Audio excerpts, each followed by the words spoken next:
5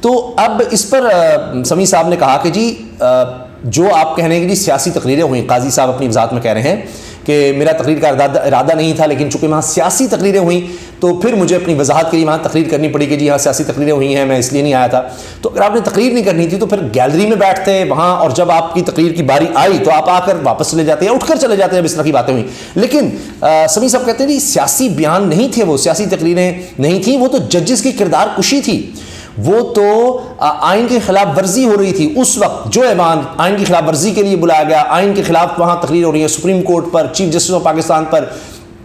حملے ہو رہے ہیں، اور چیف جسٹس آف پاکستان کو بہن کی گالی دینے والے وہاں پر وزیر بیٹھے ہوئے ہیں اور وہ تالیاں بجا رہے ہیں، تو ان کی موجودگی میں آپ گئے، آپ نے تقریر بھی کر ڈالی اور جو تقریریں سن بھی لیں، کوئی احتجاج نہیں کیا، کوئی وہاں سے اٹھ کر نہیں آئے، تو یہ سب کچھ وہاں پر ہوتا رہا۔ پھر تیسرا جو وضاحت کے حوالے سے پوائنٹ ہے جو ہائی لائٹ ہوا، جی کہاں بیٹھا تھا، اعتراض ملے ہیں، اس پر اعتراض ملے کہ جی کیوں آپ جا کر بیٹھ گئے ان لوگوں میں۔ تو اب اس پر سمیع صاحب کہتے ہیں کہ کہیں دنیا میں ایسے ہوا ہے کہ کوئی جج ملزموں میں جا کر بیٹھا ہو، ملزموں جن میں پاکستان میں سب سے بڑے کرپشن کے کیسز ہوں، الزامات ہوں، وہ کہیں معاف ہو رہے ہیں، کچھ ہو رہے ہیں، چاہے وہ اسحاق ڈار ہوں، کتنا عرصہ وہ مفرور رہے، پھر شہباز شریف دیکھیں، زرداری صاحب دیکھیں، بلاول دیکھیں، مراد علی شاہ، قائم علی شاہ، یعنی آپ سب کو دیکھیں تو ملزموں کے ساتھ جا کر بیٹھنا اور پوری قوم کے سامنے بیٹھنا اور دکھانا، اور بھی جگہ تھیں۔ پھر چوتھی چیز کی منتخب نمائندے احترام کے مستحق ہیں، تو بالکل احترام کے مستحق ہیں، لیکن سمیع صاحب کے بقول جی شہباز ایک جھوٹا شخص ہے جس نے سپریم کورٹ کے ساتھ دغا کیا، ہائی کورٹ کے ساتھ جھوٹ بولا، لکھ کر دیا کہ جی وہ 4 ہفتوں میں علاج کے بعد واپس آ جائیں گے، وہ آج تک نہیں آئے نواز شریف صاحب۔ اب وہ اتنے صحت مند ہیں کہ وہ سعودی عرب جا سکتے ہیں، پاکستان نہیں آ سکتے، اور جب حکومت آ گئی ہے تو کسی وقت آ سکتے ہیں، لیکن پیچھے وہ جھوٹ بولتے رہے۔ تو جس نے آپ کی عدالتوں کے ساتھ جھوٹ بولا ہو، لکھ کر دے کر جھوٹ بولا ہو، جس دن اس پر فرد جماعت ہونی اس دن وہ وزیر اعظم بن جائے، جس طرح نظر آ رہا ہے کہ وہ مینیپولیٹ کر رہا ہے سسٹم کو، آ کر اس نے اپنے تمام انڈر ادارے ایف آئی اے، اینٹی کرپشن دیگر کو استعمال کر کے اپنے کیسز ختم کروائے ہیں، وہاں جا کر آپ ان کے ساتھ بیٹھ رہے ہیں، ان کی تقریریں سن رہے ہیں اور یہ سب کر رہے ہیں۔ پانچویں بات کہ جی منتخب نمائندوں کا بنایا آئین نہیں تھا تو ملک ٹوٹ گیا۔ تو اب سمیع صاحب نے کہا جی تو اس وقت ایک اور کام بھی ہوا تھا ملک ٹوٹنے کی وجہ، کہ سب سے بڑی پارٹی کو اقتدار نہیں دیا گیا تھا وہاں پر، اور پھر اس لیے یہ ہوا کہ ملک ٹوٹ گیا، بنگلہ دیش بن گیا، کیونکہ آپ سب سے بڑی پارٹی کو اقتدار ہی نہیں دے رہے تھے۔ آج بھی وہی صورتحال نظر آ رہی ہے کہ تحریک انصاف نظر آ رہی ہے کہ جس کی پنجاب اور خیبر پختونخوا میں 2 صوبوں میں اس کی حکومت تھی، سب سے زیادہ آبادی والے صوبے میں تھی اور سب سے زیادہ سیٹیں اس کے پاس تھیں، اب الیکشن میں جانے سے آپ اس لیے بھاگ رہے ہیں کہ وہ جیت نہ جائیں۔ تو جب سب سے اہم پارٹی کو آپ اقتدار سے باہر رکھنا چاہ رہے ہیں، اس کو مائنس کرنا چاہ رہے ہیں، اس کو توڑنا چاہ رہے ہیں، سب کچھ کرنا چاہ رہے ہیں، تو آپ تو وہی کھیل کھیل رہے ہیں۔ تو جناب یہ مین پوائنٹس ہیں، اور ظاہر ہے کہ اب آپ سوچ لیجئے کہ کتنا دباؤ آیا، لیکن چیف جسٹس صاحب کو سراہا جا رہا ہے کہ یہ سب کچھ ہوتا رہا، کہ اس جگہ پر گئے، ان لوگوں کے ساتھ ملے، اور اب تک چیف جسٹس کے جتنے فیصلے آ رہے ہیں ان کے خلاف، یعنی ایک آپ دیکھیں کہ استعمال کیا جا رہا ہے قاضی فائز صاحب کو، ان کے فیصلوں کو، کہیں وہ سو موٹو میں یہ کہہ دیتے ہیں کہ جی چیف جسٹس سو موٹو نہ لیں، چیف جسٹس کے جو سمجھے کہ پاورز لی جا رہی ہیں، ان کو باندھا جا رہا ہے، ان کے ہاتھ باندھے جا رہے ہیں آئین اور قانون کی خلاف ورزی کرتے ہوئے، تو پھر قاضی فائز صاحب وہ فیصلہ دیتے ہیں کہ چیف جسٹس کوئی سو موٹو نہ سنیں جب تک کہ جناب وہ قانون نہیں بن جاتا، ان کو قانون بنا لینے دیں تاکہ پھر چیف جسٹس کے اختیارات ہی ختم ہو جائیں۔ وہ چیف جسٹس امتا بندیال صاحب پھر بھی ملتے ہیں 3 دنوں میں 2 مرتبہ، اور قاضی فائز صاحب اس کے بعد پھر یہ وضاحت، اور ان کی وضاحت جو ہے وہ سپریم کورٹ کی طرف سے چیف جسٹس کے یعنی انڈر جو پی آر او ہیں ان کی طرف سے باقاعدہ سامنے آتی ہے۔ تو یہ بڑا خوش آئند ہے، بہت سے لوگ کہہ رہے ہیں شاید اب معاملات کچھ بہتر ہو جائیں۔ اب جناب اس وضاحت میں جلدی سے پڑھ دیتا ہوں قاضی صاحب نے کیا کیا لکھا ہے۔ اب اس میں جی supreme court of Pakistan 11 April 2023 supreme court کے تمام ججوں کو اسلامی جمہوریہ پاکستان کے آئین کی گولڈن جوبلی منانے کے لیے دعوت دی گئی تھی۔ یہ دعوت قبول کرنے سے قبل معلومات حاصل کی گئیں کہ سیاسی تقریریں کی جائیں گی اور یقین دہانی کرائی گئیں کہ صرف آئین اور اس کے بنانے کے متعلق بات کی جائے گی۔ مجھے جو پروگرام بھیجا گیا اس نے بھی اس کی تصدیق کی۔ یعنی باقی پھر ججز کو کیا سمجھنی ہے اور آپ کا اکیلے جانا، یہ بہت بڑا سوال ہے۔ اس نقطے کی وضاحت پہلے میرے عملے نے قومی اسمبلی کے ڈپٹی ڈائریکٹر سے کرائی اور پھر خود میں نے براہ راست اسپیکر سے کی، اور اس کے بعد ہی میں نے دعوت قبول کی کیونکہ میں آئین کے ساتھ یکجہتی کا اظہار کرنا چاہتا تھا۔ مجھ سے پوچھا گیا تھا کہ آپ تقریر کریں گے، میں نے معذرت کی، تاہم جب بعض تقریروں میں سیاسی بیانات دیے گئے تو پھر میں نے بات کرنے کے لیے درخواست کی تاکہ کسی ممکنہ غلط فہمی کا ازالہ ہو سکے، اور پھر میں نے بات کی۔ یہ امر باعث حیرت ہے کہ بعض لوگوں کو اس پر اعتراض ہے کہ میں کہاں بیٹھا تھا اور یا میں نے آئین کی یاد منانے کی تقریب میں شرکت کیوں کی۔ آئین کی یاد منانے پر اکبر باجوہ بڑے زبردست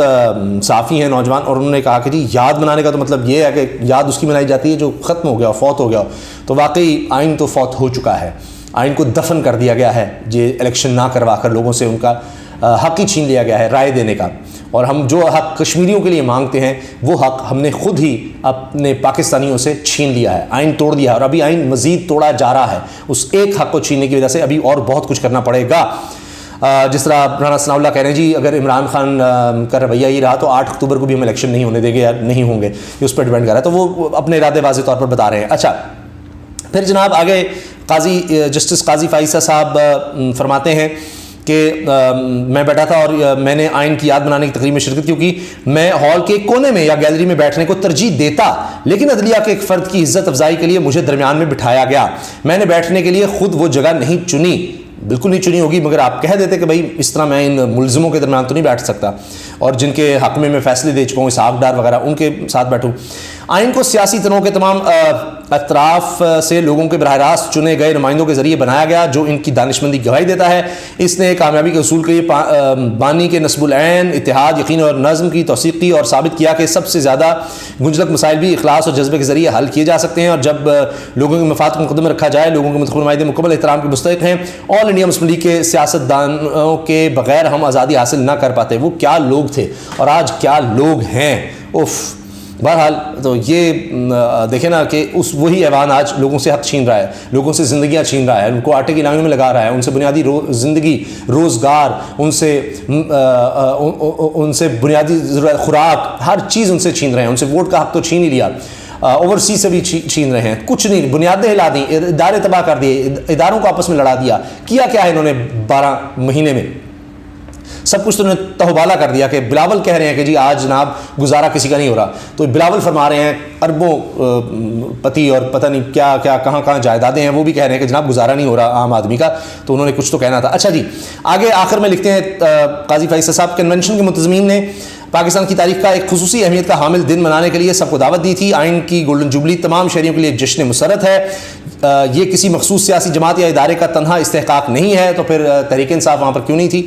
اور وہاں پر ایک صاحب نے تو احتجاج کر کے چھوڑنے کو بہتر سمجھا کہ یہاں تو سیاسی باتیں ہو رہی ہیں، یہاں کوئی آئین کی بات نہیں ہو رہی۔ آئین کی اہمیت سب پر واضح کی جانی چاہیے اور ایسا مسلسل کرنا چاہیے۔ بالکل، تو کاش وہاں پر قاضی صاحب سے جو سوال ہوتے رہے کہ 90 دن میں آئین کہتا ہے الیکشن ہو، تو اس کی کوئی جواب بھی دے دیتے اور وہاں کھڑے ہو کر کہتے کہ آئین کہتا ہے کہ 90 دن کے اندر الیکشن کروائے جائیں، تو یہ عوام کیوں سپریم کورٹ میرے ساتھی ججوں کے خلاف بات کر رہا ہے؟ کیوں یہاں سے اس طرح کی قراردادیں منظور کی جا رہی ہیں؟ کیوں یہاں پر آئین توڑا جا رہا ہے؟ 90 دن کے اندر الیکشن ہوں گے، ہونے چاہیے۔ میرے ساتھی ججز چاہے وہ اطہر من اللہ ہوں اختلافی نوٹ والے، دیگر ہوں، چاہے منصور علی شاہ صاحب ہوں، ہائی کورٹ کا فیصلہ آج بھی موجود ہے کہ جناب آپ الیکشنز کروائیں، وہ فروری کا فیصلہ ہے، اس پر آج تک عمل درآمد نہیں ہو سکتا۔ تو وہاں پر جا کر کہتے ہیں کہ جی آپ ہماری جو عدالتیں ہیں ان کے احکامات پر عمل درآمد کریں۔ خیر، جب پاکستان کے پاس لوگوں کے براہ راست چنے گئے نمائندوں کا بنایا گیا آئین نہیں تھا تو ملک تقسیم ہو گیا 1971 میں، اور آج کے حالات سے لوگ بڑا موازنہ کر رہے ہیں۔ اس مسلسل جاری غلطی کی اصلاح بالآخر 50 سال قبل کی گئی اور اصلاح بالآخر 50 سال قبل کی گئی اور لوگوں کے بنیادی حقوق تسلیم کیے گئے اور آئین میں درج کیے گئے۔ تمام پاکستانیوں کی نجات آئین کی پابندی میں ہے، تو پھر پابندی کیوں نہیں ہو رہی؟ اور کیا پہلے آئین بنا تھا ملک توڑنے کے بعد ہی احساس ہونا تھا؟ تو آج خدا نہ خواستہ پھر ہم کسی حادثے کا انتظار کریں کہ ہم اس آئین پر عمل درآمد کریں، پھر اس کو ہم توڑ رہے ہیں۔ شہریوں کا بہترین مفاد اس میں ہے کہ تقسیم کے بیج نہ بوئے جائیں۔ بہت خوب، تقسیم کے بیج بالکل نہیں بونے چاہیے، نہ ہی اداروں میں بونے چاہیے، نہ سپریم کورٹ میں بونے چاہیے، کہیں بھی نہیں، نہ ہی پارلیمنٹ میں، نہ ہی پھر کسی کو مائنس کرنا چاہیے، نہ کسی کے گھروں پر جا کر حملے کرنے چاہیے کسی پولیٹیکل پارٹی کے لیڈر کے، نہ ہی اس کے خلاف 150 اور اس کی جماعت کے خلاف 150 مقدمے بنانے چاہیے، نہ اس کے کارکنوں کو غائب کرنا چاہیے، لاپتہ کرنا چاہیے، نہ ان کو ظلم اور تشدد کا نشانہ بنانا چاہیے، ان کو پورے ملک میں نہیں پھیلانا چاہیے، چاہے وہ وکیل ہو حسان نیازی کی طرح ایک جگہ سے دوسری تیسری جگہ، نہ ان کو ننگا کر کے تشدد کرنا چاہیے اور نہ ہی ان کو قتل کرنا چاہیے ذل شاہ کی طرح۔ تو یہ سب نہیں ہونا چاہیے، نہ ہی پھر گلگت بلتستان کے وزیر اعلیٰ کو ان کی سیکورٹی کو ساتھ لانے سے منع کرنا چاہیے۔ تو اس لیے پھر ہم تقسیم کے بیج نہ بوئیں، اچھی بات ہے، نہ ہی سپریم کورٹ کے اندر، نہ کسی ادارے کے اندر۔ نہ ہی پھر پولیس کو استعمال کیا جائے اپنے لوگوں پر شیلنگ کے لیے، تشدد کے لیے، سیدھا فائرنگ کے لیے، دیگر اداروں کو نہ استعمال کیا جائے۔ آئین کا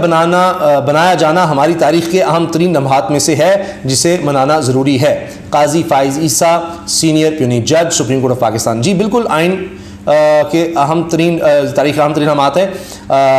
ہماری تاریخ اہم ترین لمحات میں سے ہے آئین کا بنایا جانا جسے منانا ضروری ہے، لیکن منانے کے ساتھ اس پر عمل کرنا میرا خیال ہے اس سے زیادہ ضروری ہے، اس کو بچانا زیادہ ضروری ہے، اس کی یاد منانے سے یہ زیادہ ضروری ہے۔ یاد منانے میں ہی دفن کر دیا آپ نے، تو اس کو آپ بناتے رہیں لیکن ساتھ ساتھ آپ اس کو دفناتے رہیں، تو یہ دونوں کام تو عجیب ہیں، یہ ساتھ ساتھ کیسے چلیں گے؟ ملک اس طرح سے نہیں چل سکتا۔ تو یہ جناب قاضی صاحب کی وضاحت تھی، اور اس پر جو سینئر صحافی اور دیگر لوگ اعتراضات کر رہے ہیں اور اس ملاقات کے بارے سے بات کر رہے ہیں، تو یہ جناب ہم نے آپ کے سامنے وہ پورا معاملہ رکھ دیا ہے۔ کمنٹ سیکشن میں آپ اپنی رائے کا اظہار ضرور کیجیے گا۔ آپ دیکھ رہے ہوں گے ہماری کوشش ہے زیادہ سے زیادہ لوگوں کو ہم جواب دے سکیں، آپ کی رائے کا بہت احترام ہے، اس سے ہم کوشش کرتے ہیں چیزوں کو اور بہتر کر سکیں۔ اللہ حافظ۔